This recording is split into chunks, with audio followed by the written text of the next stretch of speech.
The BMW M140i is one of the most popular modern hatchbacks, and for good reason. It's equipped with a 6-cylinder turbocharged engine pushing just over 330 brake horsepower from the factory, in a practical hatchback made by BMW. They're also incredibly popular with enthusiasts and modifiers alike, as the engines respond really well to simple modifications. You can easily see just under 500 brake horsepower with some relatively simple mods. But what happens when that just isn't enough? Well, you end up with something like this. Robbie's 630 brake horsepower example. It boasts Osprey's Stage 3 package, which includes a DAW Ultraflow Turbo, 5-inch downpipe, high pressure fuel pump, Osprey V4 front mount intake, which is mounted just behind the front grille and makes a fantastic noise,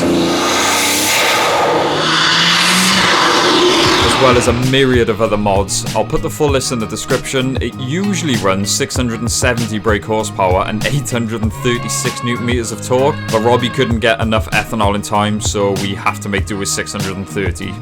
Fine by me. The styling on these was controversial from day one because of the hatchback design. I mean, this was technically BMW's second hatchback design, following the E36, E46 compact line. So, but what makes this one even more controversial is the M2 competition style front bumper, which I personally think works quite well. I think it really modernizes the front and makes it look a lot more aggressive, especially with the twin slap black grills. There's a massive debate among BMW fans whether you want chrome or black grills. I'm a classic guy, I like the chrome. But again, on this, with the rest of the detailing, I think it really works. Another controversial point, I've always liked modern BMW headlights, but we have got amber angel eyes on this, which definitely does divide opinions. But again, going back to the black, we've got lovely black accents on this one. So as you can see, the wheels are black. There's like a full Maxton kit going all the way around in black, so it does work. But what I do like is the genuine carbon bonnet, vented carbon bonnet. Now, if you put carbon anywhere on your car, you have my respect. And the carbon does follow on to the wing mirrors as well. So on the front, I would say that is one aggressive looking BMW. And if you see that coming up in your mirror, you're going to move out the way.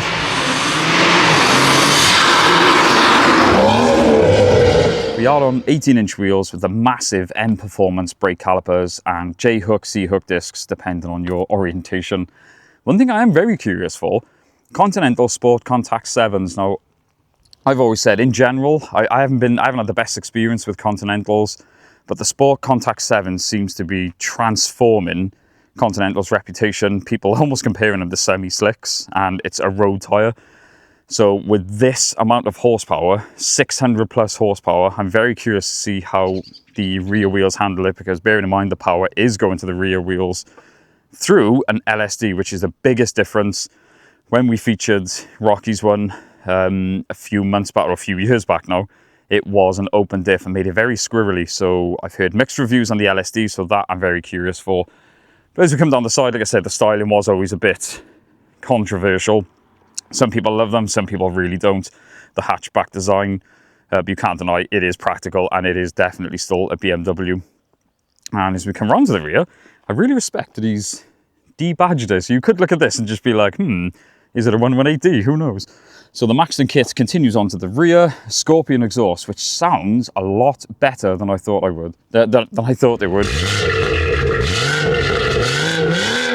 I've experienced a lot of 140Ms, and I'm sure you guys have seen and heard a lot. It's so easy to make them sound bad. Oh yeah, I didn't run through. So we've got Sport Contact 7s all around, obviously, and we've got 265s on the rear. You imagine someone back in the day saying, I've put 265 width tyres on my hatchback. You'd think they were mad. The interior on the 1 Series has always been nice. It's very BMW, very functional. What I like about this generation, because it is a slightly earlier one, there's still plenty of buttons. There's a little screen that gives you all the information you need.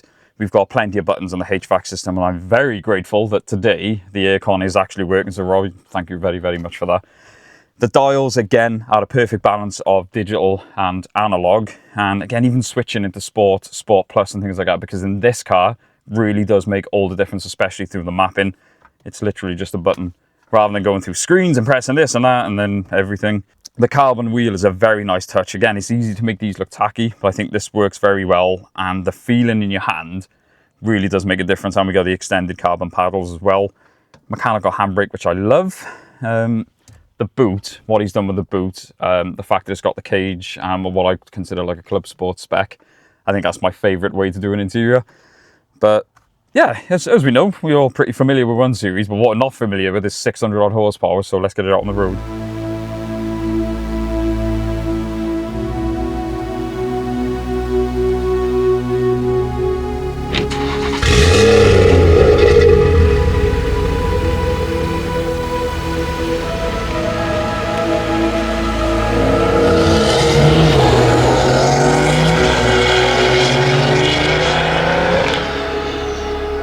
As soon as you get out on the road in this thing, you feel just how well built it is. And I mean, this is literally like first impressions. Now, I picked this car up excuse me, I picked this car up cold from Robbie. He only lives about 10-15 minutes from here, so I drove it up here just trying to get temp into the car. Haven't really opened it up, so obviously a massive thanks to Robbie, because once again he's just chucked me the keys and just said, yeah, take it for the day, bring it back whenever you want. And he even said to me he's got the ethanol mix and everything to pretty much where he wants it to be. Not on full power because he couldn't get the ethanol in time. So he was actually apologising about that. But it's still, we worked out, we reckon it's about 630 horsepower today, which is mental in my books. And to me, it gets to a point where you think, okay, is 600 too much? Is it just a case of you can just brag to your mates you've got 600 horsepower? But then I do forget that we're in a very modern car with modern technology, and you know, the gearbox in these is fantastic. This has got the 8-speed ZF box, which I think is fantastic, and I've said many a times I actually prefer it over the dual clutch because you don't sacrifice the slower driving maneuvers. It's just so much smoother lower down, and when you're shifting gears fast, never have I thought, oh, I wish it was a bit quicker.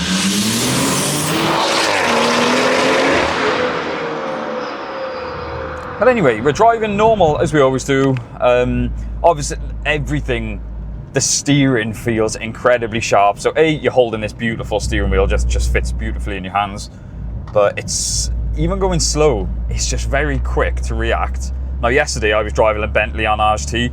So granted, that was heavily assisted. The steering's very different in these cars, and this is why I love what I do. I get to drive these wacky, very different cars. But I was expecting it, because it sits lovely, I was expecting it to be very crashy, and it's definitely quite firm, but it still feels like a BMW, and in my world just feels very, very comfortable. There is very good reason these 1 Series are very popular, because they just do everything really well. And then when you put a B58 engine up front, it just gets ridiculous.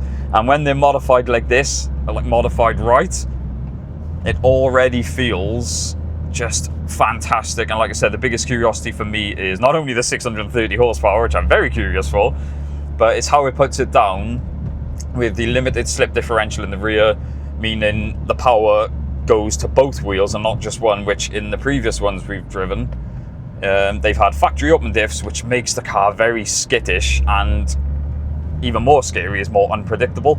So I'm not gonna lie, I don't get nervous driving many cars, but at this power with the LSD, because I've heard people say, again, they can be quite aggressive, because someone I respect very much once told me it feels like the front end was designed from someone completely different to the rear end. So when you introduce an LSD and 600 horsepower to the mix, who knows what's going to happen.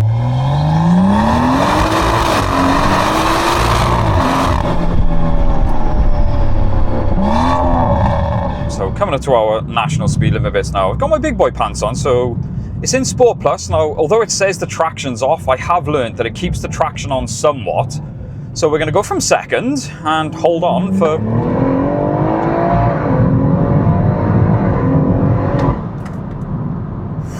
What the hell just happened?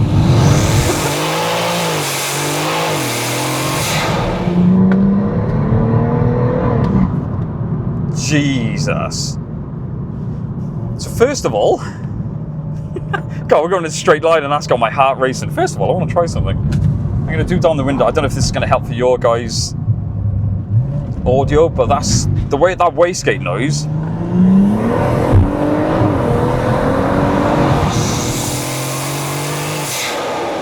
Holy crap! This is one of the most brutal sounding turbo setups I have ever driven, and Christ, that's addictive. Just and the turbo blow off noise. Oh my god.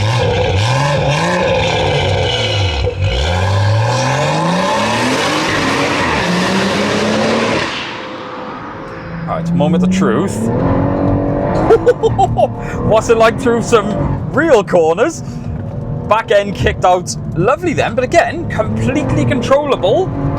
Again, going over the humps in the road then, you can feel the back end go, but I am not nervous like I was in the standard one. And I'm going what feels like 700 times the speed.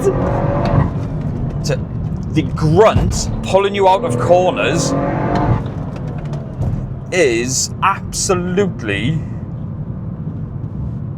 insane. That all kind of just happened in a flash, I'm not gonna lie. So I'm gonna go out there and say I think that is the quickest I have ever been up those roads, and I've driven some quick cars up here. So I started in second, and like I said, I'm guessing this car wasn't really built for these types of roads, but I got the initial, because I was sort of at an angle, the back end kicked out, it didn't even twitch, it kicked out. Oh, tyres are nice and warm as well. It kicked out like I kind of expected it to, but again, I didn't panic because I thought, right, if this LSD is half as good as people say, I can work with it, and it did. It slid out lovely, just came back in, absolutely just put the power down and went through. Every time the back end twitched, and it didn't twitch, that's the wrong word because that sounds like a bad thing, I felt everything that was going on, and it gave me the confidence. I am absolutely blown away with this thing. The capabilities. I'm on tight, twisty roads. I would love to take this thing on a track where you could really, really open it up. Because let's face it, a 600 odd brake horsepower car is not made for twisty mountain roads. That's great. I haven't been nervous about a car for a while, like I said, but after driving up those roads, I can't believe the fun I just had. The noise gave me goosebumps. The power catapulting you out of corners was ridiculous. The tyres, Continental tyres, I've said I'm not the biggest fan. I think I am now. I'm very tempted to try these myself because there was absolutely no drama at all. I felt everything that was going on. Holy crap, what a car. And what a noise. So, going back to what I asked at the beginning of the video, is 630 brake horsepower too much and just for bragging rights? In this car, heck no. I'm blown away by how well this car puts down over 600 horsepower through the rear wheels with very little drama. Now, I know the traction was sort of looking after me, and if it was my car, I would have had to go without traction. Don't get me wrong, that would have made me nervous, but I didn't want to push my luck in someone else's car. I've never wanted to own a 1 Series, but I really didn't want to give this one back.